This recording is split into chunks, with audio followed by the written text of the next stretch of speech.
Hello, hello! So, sa sobrang init ng panahon ngayon, binilhan ko sila ng pet calling mat. So, ang ginawa, lagyan na lang ng tubig. Ito, oh, may opener dyan. Lagyan ng tubig.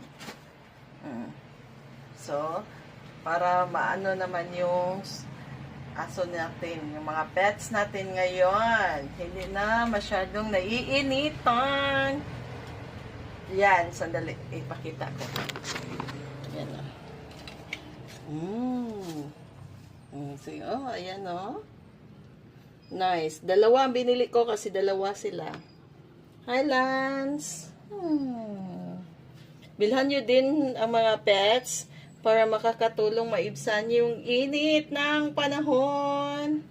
Thank you. Check nyo dyan sa Yellow Basket. Thank you. Nice. Ginitan ko? Oh, ganahan siya da.